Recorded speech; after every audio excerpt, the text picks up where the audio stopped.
पूरी फॉर्म में आ चुका हूं, खड़े होकर सारी केस स्टडीज बना रहा हूं। Freedom fighter Netaji Subhash Chandra Bose, scientist Abdul Kalam पे वीडियो बनाया, बिजनेसमैन सर रतन टाटा पे, पॉलिटिशियन अटल बिहारी वाजपेयी। आज बात करेंगे लौह पुरुष सरदार वल्लभ भाई पटेल। नमस्कार, मैं Vivek Bindra, founder and CEO बड़ा बिजनेस.com। लौह पुरुष पहले होम मिनिस्टर और deputy prime minister, iron man of India बोलते थे उनको, बिस्मार्क ऑफ इंडिया। जर्मनी की कहानी वो बाद में बताता हूं आपको, पहले समझिए उनको आयरन मैन क्यों बोलते थे। छोटी उम्र में एक बार उनको फोड़ा हो गया, फोड़े में भर गई पस, वहां तक बहुत दर्द।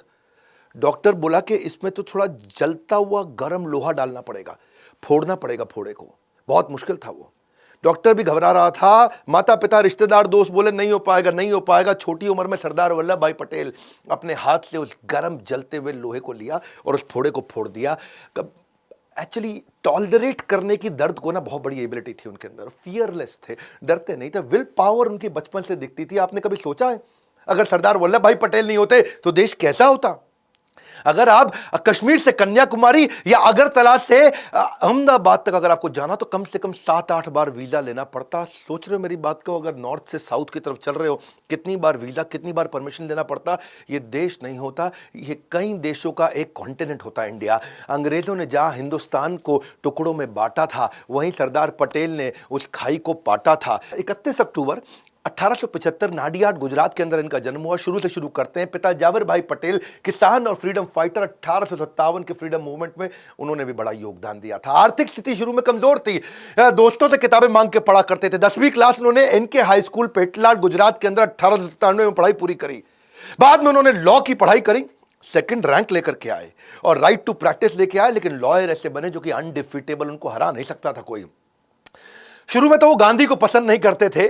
जब गांधी गुजरात क्लब आते भी है ना, तो वो बोले कि भाई ऐसे संडास साफ करके और ब्रह्मचर्य का व्रत करके देश में आज़ादी नहीं मिलने वाली। वो लॉयर थे उस समय, बहुत उनको जबरदस्त लॉयर हुआ करते थे। लेकिन 2 साल के बाद जब चंपारण का सत्याग्रह से वो बड़े प्रभावित हुए, उसको देख के से कहते हैं फलेन परचीयते। गांधी के जब उन्होंने फल को देखा वो बड़ा प्रभावित हुए उससे। फलेन परचीयते मतलब फल परिचय कराता है कि जड़ कैसी थी। किसी पेड़ के बारे में जानना हो ना, पेड़ कैसा है, तो फले न परिचित है। उस पेड़ में अगर फल बढ़िया लग रहा है तो मतलब पेड़ ठीक है। गांधी जी से उनकी मुलाकात 2 साल के बाद हुई थी, जब वो बॉम्बे प्रेसिडेंसी पॉलिटिकल कॉन्फ्रेंस में आए थे अहमदाबाद के अंदर 1917 में। और वहां पे गांधी जी से बड़े प्रभावित हुए कि उन्होंने resolution of loyalty to the British king, एक ऐसा डॉक्यूमेंट था रेजोल्यूशन ऑफ लॉयल्टी, यानी कि हमारे को बड़ा वफादार होना पड़ेगा ब्रिटिश राजा के लिए। लॉयल्टी का रेजोल्यूशन था कि कसम खाओ सबके सब, कर्मणा मनसा वाचा, आप सबके सब समर्पित हो अंग्रेजों को। तो उन्होंने, गांधी जी ने फाड़ दिया उसको। ये बड़े प्रभावित हुए उनसे। तब उन्होंने वहां से अपना कोट वोट फेंका फाड़ करके और बिल्कुल आग वाग लगा दी, मातृभाषा का प्रयोग करना शुरू किया। बोले पैसा तो बहुत कमा सकता हूं पर आजादी नहीं दिला पाऊंगा। उस दिन से धोती कुर्ता उन्होंने पहन लिया। फिर कई साल उन्होंने गांधी को सहयोग तो किया, पर 1928 में वो मौका आया जब वो एक्चुअल लीडर बन के निकले। हुआ क्या था कि गुजरात में जो कुछ किसान थे उनकी फसल खराब हो गई थी। बारदोली तालुका के थे किसान गुजरात में, और जो अंग्रेज थे, किसानों की फसल थी नहीं, 6 से 22% तक टैक्स बढ़ा दिया और बोला तुम टैक्स नहीं दोगे तुम्हारी जमीनें हड़प लेंगे। ये किसान पहुंचे गांधी जी के पास। गांधी जी बिजी थे, उन्होंने पहली बार सरदार पटेल को भेजा। तब तक वो सरदार नहीं थे, जब तक वो वल्लभ भाई पटेल हुआ करते थे। तो पटेल गए वहां, जाके उन्होंने पता किया कि भाई चक्कर क्या है, ये सारी की सारी जमीनें हड़प लेंगे अंग्रेज। तो पटेल ने एक आइडिया लगाया। क्या बोले कि मैं कुछ गुप्तचर बनाता हूं और ये पता लगाता हूं कि ये कौन से किसान की आज जमीन हड़पने वाले हैं अंग्रेज लोग। और इनको नियम मालूम था लॉयर होने के कारण कि या तो अंगूठा लगाएगा तब जमीन अंग्रेजों के नाम पे होगी, या साइन करेगा तब जमीन अंग्रेजों के नाम पे होगी। तो गुप्तचर से पता लगवाया कि आज कौन से किसान का घर नीलाम होने वाला है। और जैसे ही उसका पता लग जाता है कि भाई आज इस पटेल का घर नीलाम होगा, तो उसको पहले ही गायब कर देते थे। अब जब किसान गायब, अंग्रेज ढूंढे, भाई ये किसान किधर गया, ये किसान किधर गया। अंग्रेज हो गए परेशान। अब जिसका घर नीलाम करना हो वो किसान गायब हो जाए, जिसका घर नीलाम। इनके अपने गुप्तचर थे, ये पता लगा लेते थे कि आज अंग्रेज किसके घर जाएंगे। इतनी इनकी इंटेलिजेंस, सारे के सारे किसानों को एक एक करके गायब कराते थे, 2 महीने बाद वापस ले आते थे। अंग्रेज परेशान हो गए, भाई ना तो उनको मिल रहा टैक्स, ना उनको मिल रही जमीन। वो घबरा के उन्होंने माफी मांग ली। उन्होंने कहा कि भाई ठीक है 22% से वापस 6% ले आते हैं, कम से कम टैक्स तो मिलेगा। बारदोली की औरतें बहुत खुश हुई। वो बोली कि अब आज से आप केवल वल्लभ भाई पटेल नहीं, आज से आप सरदार वल्लभ भाई पटेल हैं। सरदार मतलब चीफ और a leader of a community. किससे तो बहुत हो सकते हैं सरदार पटेल के, पर वो पहले प्रधानमंत्री क्यों नहीं बने? वहां से शुरू करते हैं। ये डिफाइनिंग मोमेंट है जिससे आपको उनका कैरेक्टर पता चलता है। बात 1946 की है। अंग्रेज वर्ल्ड वॉर 2 के बाद कमजोर पड़ चुके थे। आप जानते थे ना, सुभाष चंद्र बोस जी जो करके गए, पिछला वीडियो तो आपने देखा है। अब अंग्रेजों ने डिसाइड कर लिया कि अब भारत को देने वाले हैं शासन वापस और हम चलेंगे अपने घर की तरफ। अब उसके लिए एक इंटरनल वर्किंग कमेटी कांग्रेस की बना ली गई और यह डिसाइड हुआ कि इस बार जो 1946 में अध्यक्ष चुना जाएगा वो पहले इंडिपेंडेंट कंट्री इंडिया का पहला प्राइम मिनिस्टर वही बनेगा। तो नया अध्यक्ष चुनना था। वर्किंग कमेटी में गांधी जी ने बोला चलो वोटिंग करा लेते हैं। वोटिंग कराया तो रूल यही है कि प्रांतीय कमेटी जितनी होती थी पूरे इंडिया में, जो अलग अलग रीजन से, अलग अलग स्टेट से, सब लोगों को चुनना था कि भाई वर्किंग कमेटी में आप किसको डिसाइड करोगे। तो वर्किंग कमेटी में गांधी, नेहरू, सरदार पटेल, आचार्य कृपलानी, राजेंद्र प्रसाद, खान अब्दुल गफ्फार खान, ये सब हुआ करते थे। और सारी प्रांतीय कमेटियों ने जब अपने अपने वोट दिए तो उस दिन वर्किंग कमेटी की मीटिंग जहां बैठी और वहां सब खोल के चेक किया गया तो कृपलानी हैरान हो गए और उन्होंने कहा कि एक्चुअली नेहरू के नाम पे किसी ने वोट नहीं किया पूरे देश में। 15 में से 12 लोगों ने सरदार पटेल के नाम पे किया, 2 लोगों ने कृपलानी के नाम पे किया और 15वें का पता ही नहीं चला। अब इसमें जब गांधी ने देखा कि भाई सारे के सारे सरदार पटेल को एक्चुअली वोट इसलिए करते थे क्योंकि उनकी ऑपरेशनल कैपेबिलिटी अच्छी थी, पूरे देश में उनका एक्सेप्टेंस था, सारे के सारे देश के लीडर्स उनको बड़ा मानते थे। अब वर्किंग कमेटी ने कहा कि ठीक है, प्रांतीय कमेटी ने जो किया, गांधी जी आपका क्या विचार है। गांधी जी ने वहीं पर तुरंत नेहरू से पूछा कि मैं नेहरू, तुम्हारे लिए किसी ने वोट नहीं किया, सबने सरदार पटेल के लिए वोट किया है, तुम्हारा क्या विचार है। गांधी जी ने औपचारिकता के लिए पूछ लिया तुम्हारा क्या विचार है। नेहरू ने कोई जवाब नहीं दिया। नेहरू ने मुंह नीचे कर लिया और मुंह नीचे करके चुप हो गए। गांधी जी ने बोला बोलो, उन्होंने मुंह नीचे ही रखा और जवाब नहीं दिया। गांधी जी को समझ आ गया कि नेहरू दूसरे नंबर की पोजीशन को एक्सेप्ट नहीं करना चाहते, प्रधानमंत्री वही बनना चाहते हैं। अंदर से गांधी की भी इच्छा थी कि इसको प्रधानमंत्री बनाया जाए। तो गांधी ने एक कागज निकाला और कागज पे कुछ लिखा, उसको फोल्ड करके वहीं सरदार पटेल को दे दिया। सरदार पटेल ने जैसे ही कागज खोला तो उन्होंने कागज फोल्ड करके वापस अपने जेब में रख लिया और वहीं उन्होंने बोला कि मैं अपनी दावेदारी अध्यक्ष के पद से वापस लेता हूं। सब देखने लगे सरदार पटेल को, सब समझ गए कि गांधी जी ने मना कर दिया कागज पर लिख के और उन्होंने अपनी दावेदारी तुरंत वापस भी ले ली। अब बात यह है कि सरदार पटेल उस एकलव्य की तरह थे और गांधी उस द्रोणाचार्य की तरह थे जो अपने अर्जुन नेहरू प्राइवेटली उसी को आगे बढ़ाना चाहते थे। और नेहरू क्योंकि अध्यक्ष बनना चाहते थे, बाद में जब यह डिसाइड हो गया कि यही प्राइम मिनिस्टर बनेंगे आगे चल के, तो कुछ पत्रकारों ने आकर के पूछा भी गांधी से कि जब पूरा देश चाहता था कि सरदार पटेल को ही प्रधानमंत्री बनाया जाए, उन्हीं को अध्यक्ष बनाया जाए ताकि वो प्रधानमंत्री बने, क्या आपको विश्वास नहीं था सरदार पटेल की कैपेबिलिटीज पे। गांधी बोले नहीं, विश्वास तो पूरा है, लेकिन दूसरे नंबर का पोजीशन नेहरू एक्सेप्ट नहीं करते। तो बोले कोई बात नहीं, पूरा देश तो सरदार पटेल को चाहता था। बोले सरदार पटेल तो मेरी बात मान जाते हैं ना, नेहरू मानता नहीं। और नेहरू जो है ना, उसके साथ दिक्कत यह, अगर वो नहीं मानता और वो कांग्रेस तोड़ देता तो अंग्रेज उसका बड़ा फायदा उठा लेते हैं। Nehru is the only English man, Nehru ही एक अकेला इंग्लिश मैन है हमारे देश के अंदर जो जाके अंग्रेजों के साथ बातचीत कर लेगा। वो अपना बढ़िया सफारी सूट पहन के, हाथ में पाइप लेके, यहाँ गुलाब का फूल टांग के आगे चलेंगे। एक्चुअली पहले भी 1929 में, 1936 में, 1939 में भी गांधी ने सरदार पटेल को पीछे किया था। तेजस्वी मान अपना खोजते नहीं है, अपनी पैरवी बतलाकर पाते हैं जग में सम्मान, प्रचंड कर्म दिखलाकर। ऐसे थे सेल्फलेस और निस्वार्थ सरदार पटेल। पार्टीशन के समय में माउंटबेटन ने डिसाइड किया कि एक कमेटी बनाते हैं और डिसाइड करते हैं। देखो ये पार्टीशन जो था ना, ये एक ऐसा स्टार्टअप का डीमर्जर हो रहा था, एक तरह से समझो 2 नए देश बनने वाले थे। और जैसे समझो जब हीरो और होंडा अलग हुए तो डिसाइड करना था कि भाई हीरो के पास क्या जाएगा, होंडा के पास क्या जाएगा। वो डीमर्जर हो रहा है। मैन पावर किसके पास जाएगी, कैश इन सरप्लस किसके पास जाएगा, रिजर्व्स किसके पास जाएंगे, लायबिलिटी किसके पास आएगी, प्लांट किसके पास जाएगा, मशीनरी किसके पास जाएगी, जमीनें किसके पास जाएंगी। ऐसे ही माउंटबेटन ने डिसाइड करना था कि मेरे को यहाँ से भारत की तरफ से और पाकिस्तान की तरफ से, दोनों की तरफ से मुझको एक एक लीडर चाहिए इस मीटिंग में जो नेगोशिएट करेगा। पाकिस्तान की तरफ से मोहम्मद अली जिन्ना खुद ही सामने आ गए और मोहम्मद अली जिन्ना छोटी छोटी चीज़ों पे बहुत तंग करते थे। दकियानूसी, रूढ़ीवादी, गांव की चिड़चिड़ी, हर बात पर बहस करने वाली सास की तरह थे। और नेहरू जानते थे कि इतना नेगोशिएट हमारी तरफ से तो खाली सरदार पटेल कर सकते हैं, तो उन्होंने सरदार पटेल को आगे कर दिया। अब हर एक चीज़ पे बहस होने लगी। वो 3 महीने बड़े अजीबोगरीब गए। उन 3 महीनों में पाकिस्तान को उन्होंने बोला कि भाई तुमको आधा आधा कुछ नहीं देंगे, हर चीज का लगभग 80% हमको मिलेगा, 20% तुमको मिलेगा। तुम्हारा क्षेत्रफल भी छोटा है, तुम्हारी पॉपुलेशन भी कम है। और पाकिस्तान को अगर तुम्हें हम इतनी सारी फैसिलिटी दे रहे हैं तो हमारे कर्जे को भी तुम्हारे को अपने ऊपर लेना पड़ेगा। तो ये थे सरदार पटेल, जिन्होंने बड़ा अच्छा नेगोशिएशन कराया कि भाई कैश में सोना चांदी, डाक की टिकटें, पोस्टल रेवेन्यू स्टैंप, ये सब कैसे डिवाइड किए जाएंगे। 400 करोड़ रुपया उस समय भारत के पास हुआ करता था। तो जिन्ना ने बोला कि भाई आधा आधा कर दो, 200 तुम रखो 200 हम रखेंगे। सरदार पटेल बोले नहीं, तुमको 75 करोड़ ही मिलेंगे, क्योंकि तुम्हारी जनसंख्या और खर्च दोनों ही कम है हमसे, तो उसमें से 20 करोड़ तुमको अभी दे देंगे, 55 करोड़ बाद में दे देंगे। जिन्ना चालाक थे, एक मौका भी नहीं छोड़ना चाहते थे। बोले मुझको करेंसी प्रिंटिंग मशीन भी दे दो। सरदार पटेल बोले अपना देश बना रहे हो, हर चीज मांगोगे क्या, भिखारी हो, अपनी प्रिंटिंग मशीन खुद ही बना लो वहां पे जाकर के, तब तक जितने नोट चाहिए हमसे ले जाना, काम चला लेना। जिन्ना बोले कोई बात नहीं, चलो आईबी दे दो, अपना इंटेलिजेंस ब्यूरो मेरे को दे दो, उसको भी आधा आधा डिवाइड करेंगे। सरदार पटेल बोले भैया ऐसा है, सुनो, देश का बंटवारा हो रहा है, राज का, हमारे सीक्रेट्स का बंटवारा नहीं हो रहा। क्योंकि जानते थे सरदार पटेल, अगर इंटेलिजेंस ब्यूरो उनको दे देंगे तो ये सारे हमारे इंटेलिजेंस ब्यूरो के राज लेकर के फिर हमको नुकसान करेंगे।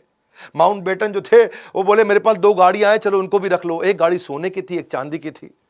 तो जिन्ना जो है अपना लाठी घुमाते हुए जा करके सोने की गाड़ी का दरवाजा खोले, उसमें जाके बैठ गए, सोने वाली तो हम ही लेंगे।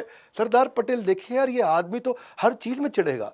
सरदार पटेल ने बोला नहीं देते तुमको, एक काम करो, चलो टॉस करो, सिक्का उछाल लो, हेड टेल, देखते हैं किसके हाथ में सोने की आती है चांदी की आती है। माउंटबेटन ने सिक्का उछाला और बोला हेड टेल। सरदार पटेल ने बोला हेड, तो वो जीत गए। सोने की गाड़ी भारत को मिल गई, चांदी की उनको मिल गई, भाई पाकिस्तान को।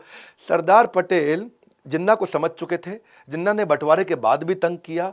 सरदार पटेल उनको एक साथ पैसा भी इसीलिए नहीं दे रहे थे कि इनको एक बार में पैसा दूंगा तो ये बाद में मुझको तंग करेगा। तो 75 करोड़ में से खाली 20 ही दिया था। गांधी जी बोले बाकी पैसा उनको दे दो।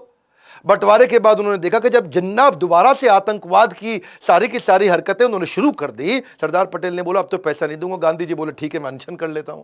सरदार पटेल समझ रहे थे, गांधी जी बात बात पे अनशन कर रहे थे। वो उनके जाके चरण भी छूते, नहीं नहीं गांधी जी माफ करिए, मैं दे दूंगा, ये हमको भी तंग करेंगे। और सरदार पटेल सरदार भी थे, एकदम बहुत मजबूत भी थे। तो वो एक ऐसे व्यक्ति थे जो सारे माहौल के हिसाब से काम करते थे। कलकत्ता में इन्होंने दोबारा दिक्कतें करी, 5000 लोग वहां मारे गए, हिंदू मुसलमान के झगड़े हो रहे हैं। 7 सितंबर 1947 को उन्होंने एक आदेश दे दिया, दंगाइये को देखते गोली मार दो। हाँ, यहां पे लाहौर को, मैं दिल्ली को एक और लाहौर नहीं बनने दूंगा, क्योंकि वो मानते थे कि एकता ही देश की तकदीर है, और जिसमें एकता नहीं है वो देश तो फकीर है।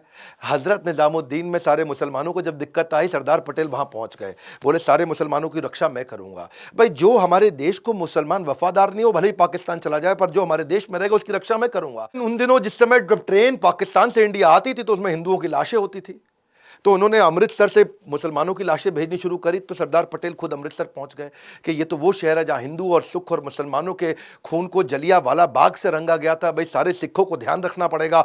और जाकर के उन्होंने वहां भी बोला कि भाई मुसलमानों को अब नहीं मारेंगे।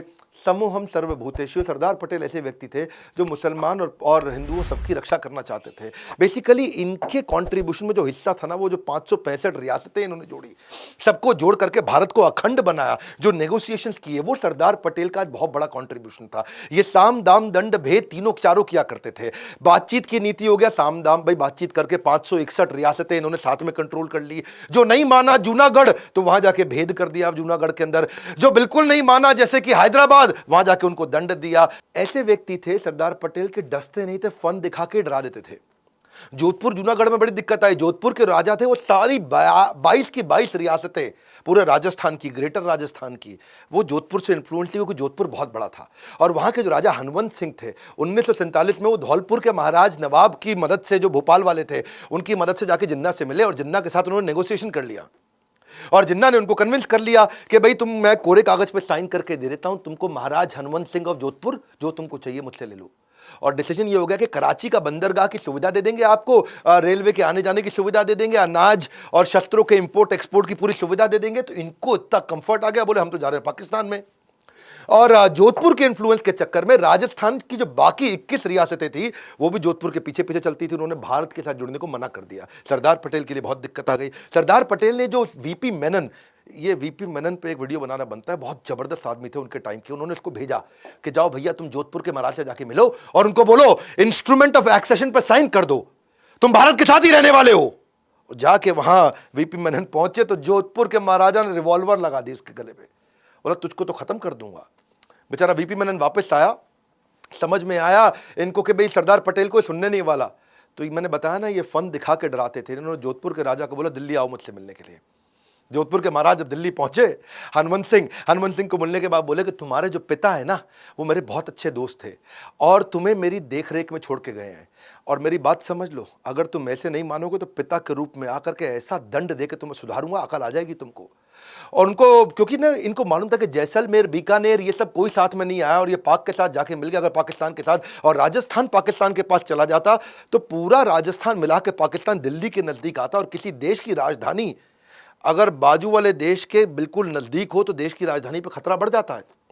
तो इन्होंने उनको समझाया, जोधपुर के राजा को, भाई मेरी बात सुन, तेरे जो जनता है ना वो तेरा साथ नहीं देगी, सारी जनता तेरी हिंदू है और पाकिस्तान के साथ जबरदस्ती जोड़ा तो जनता समेत मैं तेरे खिलाफ खड़ा हो जाऊंगा, खत्म कर दूंगा। तो नतीजा बाद में यही निकला कि इन्होंने साइन कर दिया, बोला ठीक है जी सरदार पटेल जी माफी मांगता हूं, सारी 21 रियासतें इनके साथ वापस आ गई। इधर पूरा राजस्थान कंट्रोल में आया, लेकिन गुजरात का जूनागढ़, वहां हो गई दिक्कत, क्योंकि जूनागढ़ में पॉपुलेशन तो हिंदू की थी, राजा मुसलमान था।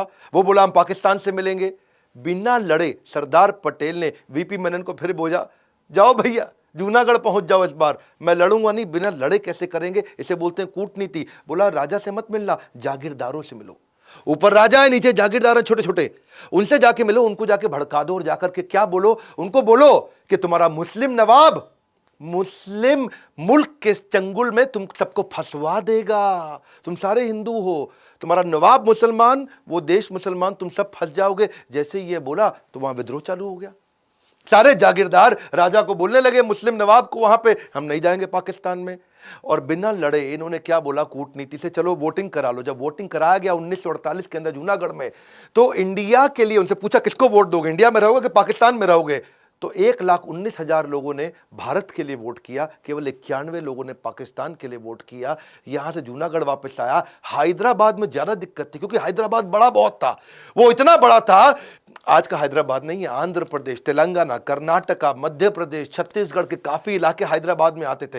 हैदराबाद भारत देश का पेट था, पेट का बन चुका था कैंसर। और जो वो हैदराबाद के निजाम का सलाहकार था वो बहुत पागल आदमी, कासिम रिजवी, उसके साथ दिक्कत। 12 जून 1947 को भारत आजाद हुआ नहीं, उसने पहले ही अपने आप को घोषित कर दिया हम आजाद हो चुके हैं।